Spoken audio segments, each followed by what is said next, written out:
नमस्कार, मैं अंजलि मिश्रा और स्वागत है आपका हमारे चैनल में। तमाम झड़प होने के बाद से लगातार जो विपक्ष है वो केंद्र सरकार पर हमलावर नजर आ रही है और चीन को लेकर डिस्कशन करने की मांग कर रही है। लगातार ये कह रही है कि पीएम मोदी चीन से डरते हैं, चाइना से डर गए हैं और इस कारण से चाइना को लेकर कोई डिस्कशन नहीं करना चाहते हैं। वही केंद्र सरकार कह रही है कि खुलेआम सब कुछ देखने के लिए मिला, वीडियो सामने है, किस तरीके से हमारी सेना ने फाइट की, किस तरीके से सारी चीजें हुई। उसके बाद भी लगातार विपक्ष एक बॉर्डर सिक्योरिटी के मुद्दे का भी राजनीतिकरण करने का प्रयास कर रही है।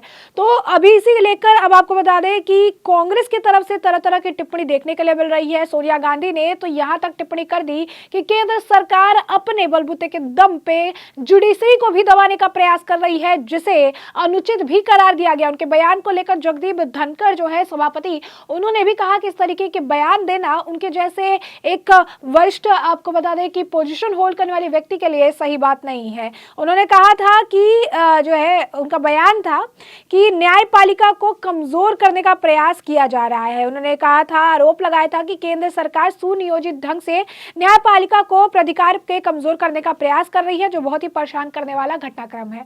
ये बयान दिया था उन्होंने। तो वही कहा जा रहा है कि चीन पर डिस्कशन नहीं किया जा रहा है, चीन को लेकर हमें कुछ बताया नहीं जा रहा है। गांधी मूर्ति के सामने काफी हंगामा देखने के लिए मिला और इन सारे मुद्दे पर जो है कि कानून मंत्री किरण रिजिजू ने कांग्रेस को, सोनिया गांधी को जो है जमकर घेरा। उन्होंने बताया कि आज जो कांग्रेस बड़ी बड़ी बातें कर रही है, आखिर में जब उनकी सरकार थी तो उस कांग्रेस ने जनता के लिए क्या किया, उस कांग्रेस ने बॉर्डर पर जो लोग रह रहे थे उनके लिए क्या किया, बॉर्डर के जवानों के लिए क्या किया, 1962 से लेकर 2014 के पहले तक किस तरीके से कांग्रेस ने जो है चीजें की है। और जिस चाइना की ये बात कर रहे हैं, जिसे कहते हैं 15 मिनट में उठाकर फेंक देना चाहिए था, जो जवाहरलाल नेहरू ने 1962 में कहा था, वही राहुल गांधी के बयान आज भी है। और उस वक्त भी उन्होंने कुछ न किया और आज भी राहुल गांधी कुछ न करने के बजाय सिर्फ और सिर्फ बयानबाजी कर रहे हैं। बता दें कि जब उनसे सवाल पूछा गया, यानी कानून मंत्री से, कि इस तरीके से हंगामा कर रहे हैं, बयानबाजी कर रहे हैं, क्या कहेंगे, किरण रिजिजू कानून मंत्री ने कहा कि पहले तो उन्हें गांधी की मूर्ति के सामने बैठकर लड़ाई और अहिंसा की बात करनी नहीं चाहिए।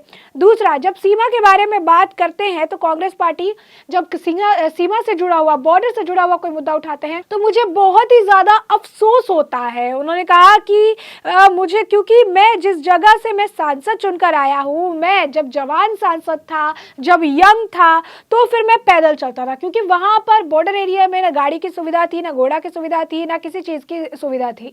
लेकिन आज जो मोदी सरकार आई है, सारा बॉर्डर का जो ऑर्डर है वो पूरी तरीके से डेवलप हो चुका है। वहां पर रास्ते बन चुके हैं, अब गाड़ियां चलती है, अब वहां पर जो है पैदल नहीं चलना पड़ता। 2013 के वक्त से रक्षा मंत्री एंटोनी ने खुद भी बयान दिया था और ये कहा था, उन्होंने बताया कि एक वीडियो उन्होंने साझा किया है अपने ट्विटर हैंडल पर, बताया कि किस तरीके से कांग्रेस पार्टी की यह पॉलिसी रही है कि चीन से हमारे बॉर्डर को बचाए रखने के लिए कि बॉर्डर पर कुछ नहीं करना चाहिए। बॉर्डर को सुरक्षित रखने के लिए बेहतर विकल्प यह है कि बॉर्डर के लिए ही कुछ ना करें। तो उन्होंने कहा कि इस तरीके की नीति बनाने वाली कांग्रेस आज जब सीमा सुरक्षा को लेकर बात करती है तो मुझे बड़ी ही जो है हैरानी होती है और अफसोस भी होता है। उन्होंने कहा कि 1962 में जब नेहरू जी दिल्ली से कोलंबो जा रहे थे तो दिल्ली के पालाम एयरपोर्ट पर पत्रकारों ने उनसे पूछा कि बॉर्डर पर जो एक्टिविटी हो रही है उस पर आप क्या करेंगे। तो उन्होंने डायलॉग देते हुए कहा कि सारी चाइनीज को उठाकर वहीं फेंक दिया जाएगा। और आज राहुल गांधी कह रही है कि 15 मिनट में सारा चाइनीज को उठाकर फेंक दो। तो 1962 में क्या हुआ और 62 से लेकर 2014 तक क्या हालात है बॉर्डर के, इनका समझ जो है इनको बिल्कुल भी नहीं है। उन्होंने, यानी कानून मंत्री ने ये कहा कि ये लोग वेकेशन में जाते हैं, मस्ती करते हैं, मजाक करते हैं और टाइम पास करने के लिए राजनीति कर लेते हैं। उन्होंने कहा कि इन लोगों को देश की सुरक्षा की कोई समझ नहीं है, देश की जनता की जो परेशानियां है, आम जनता का जो मुद्दा है उसके बारे में इन्हें कोई जानकारी नहीं, उसके बारे में उन्हें कोई नॉलेज नहीं है। इन्हें अगर कुछ पता है, इन्हें कुछ सिर्फ मालूम है तो ये है कि इनके लिए राजनीति एक फैशन की तरह है। हमारे लिए राजनीति यानी आत्मसमर्पण है, हम अपनी पूरी जो है निष्ठा के साथ ये करते हैं, लेकिन इनके लिए फैशन है। और ये उन्होंने कहा कि ये जो मोदी जी के बारे में बोलते हैं, इन्हें मोदी जी के बारे में बोलने का कोई भी हक बिल्कुल भी नहीं है। मोदी जी की वजह से आज इंडिया को लोग पूछते हैं, जानते हैं, सम्मान करते हैं। वही जब भारत जोड़ो यात्रा पर जो है इनसे सवाल पूछा गया, उनसे ये पूछा गया कि जो भारत जोड़ो यात्रा राहुल गांधी कर रही है, इस दौरान भी जहां जहां यात्रा रुकती है केंद्र सरकार पर जमकर हमलावर नजर आते हैं, इस पर क्या कहेंगे।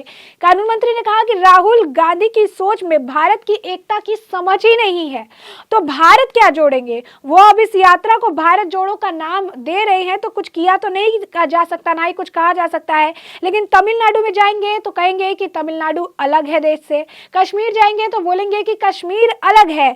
तो उनका काम और उनकी बात दोनों में कोई मेल नहीं है। वो बोलते कुछ है, करते कुछ है, दिखाते कुछ है, और भारत को जोड़ने का काम जो ये कह रहे हैं ये इनसे नहीं होगा, क्योंकि सोच ही इनकी जोड़ने और एकता वाली नहीं है। जोड़ने का काम, अखंडता से खड़े रखने का काम सिर्फ एक व्यक्ति कर रहे हैं, और वो हमारे देश के प्रधानमंत्री नरेंद्र मोदी है। उन्होंने बताया कि इस तरीके से 42,000 करोड़ रुपए जो है लगाए गए, किस तरीके से बॉर्डर एरिया को डेवलप कराने का काम किया गया, रोड सारी चीजें ठीक कराई गई, अब मोबाइल टावर भी लगाए जा रहे हैं। आपको बता दें कि बॉर्डर एरिया को सशक्त करने के लिए और बेहतर बनाने के लिए तकरीबन 22 मोबाइल टावर लगाने की सुविधा जो है उसको अब अभी और डेवलप करने की बात भी कही जा रही है, जिसमें आपको बता दें 18 BSNL और 4 एयरटेल के जो टावर है वो लगाए जाएंगे। तो लगातार आप देखेंगे तो मोदी सरकार द्वारा काम किया जा रहा है, और ऐसा यही जो बयान है कानून मंत्री की तरफ से दिया गया।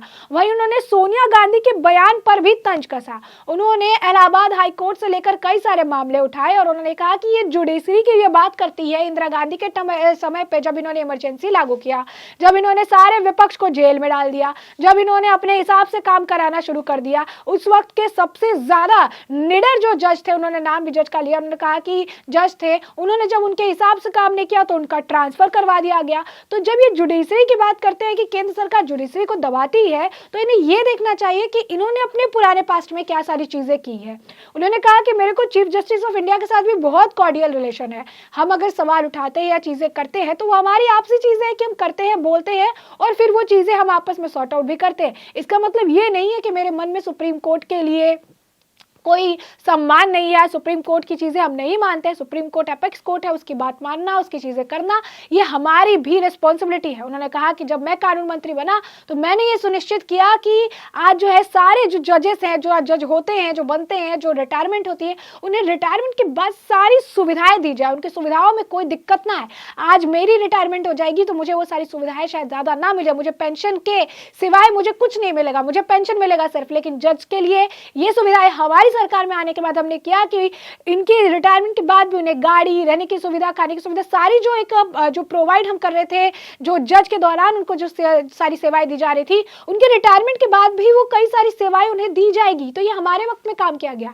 उन्होंने कहा कि हम बस ये कहते हैं कि सुप्रीम कोर्ट वो बड़ी कोर्ट है, एपेक्स कोर्ट है, कुछ कुछ चीजें ऐसे हैं जो बेलेबल है, जिन पर बेल लिया जा सकता है, मामले ज्यादा बड़े नहीं है, उन्हें अगर छोटे कोर्ट में ट्रांसफर कर देंगे तो लोड कम हो जाएगा, और छोटा जो कोर्ट है, जो निचली कोर्ट है, वो इस मामले को जल्दी सॉल्व करके हटा सकेगी, और सुप्रीम कोर्ट पर प्रेशर कम नहीं पड़ेगा, और सुप्रीम कोर्ट के पास जो ज्यादा बड़े और अहम मुद्दे हैं वो उन पर फोकस कर पाएगी। तो हमारा ये मालूम रहता है। उन्होंने सिस्टम को लेकर बात की, उन्होंने जजेस को लेकर बात की, उन्होंने इमरजेंसी के वक्त जिस तरीके से कांग्रेस ने काम किया था उसे लेकर बात किया, उन्होंने कांग्रेस की रणनीति को लेकर बात की। तो उन्होंने बताया कि आज ये जब सीमा को लेकर बात करते हैं, बॉर्डर सुरक्षा को लेकर बात करते हैं, जुडिशरी को बात करते हैं, तो हमें हंसी आती है, हम सोचने के लिए मजबूर होते हैं, क्योंकि 62 से लेकर 14 तक इन्होंने क्या किया ये सब जानते हैं। और इसके बाद ये इस तरीके से जब बयानबाजी देते हैं, जब चीन का मुद्दा उठाते हैं, तो ये हैरान करने वाला है, क्योंकि जब इनके हाथ में था तो इन्होंने एक पॉलिसी ऐसी अपनाई जिसके जरिए उन्होंने बॉर्डर पर कोई काम ना करना एक बेहतर विकल्प चुना। और आज जब काम हो रहे हैं, सब कुछ किया जा रहा है, तो आज सेना अगर कुछ करके आती है तो उस पर भी सवाल खड़े करते हैं ये। तो ऐसे में हमने आपको ये पूरा मामला बड़े विस्तार से बताया है कि किस तरीके से कानून मंत्री ने कांग्रेस और विपक्ष की बोलती बंद कर दी है, जब वो चीन और साथ ही साथ जुडिशरी का मुद्दा उठाते हुए नजर आ, और केंद्र सरकार पर लगाए गए सभी आरोपों को जो है उन्होंने मुंह तोड़ जवाब कांग्रेस को दिया है। तो ऐसे में हमने आपको ये पूरा मामला बड़े विस्तार से बताया कि पूरा मामला क्या है, और अब इस पूरे मामले पर आपकी भी जो राय हो हमें कमेंट सेक्शन में कमेंट करके जरूर साझा करें।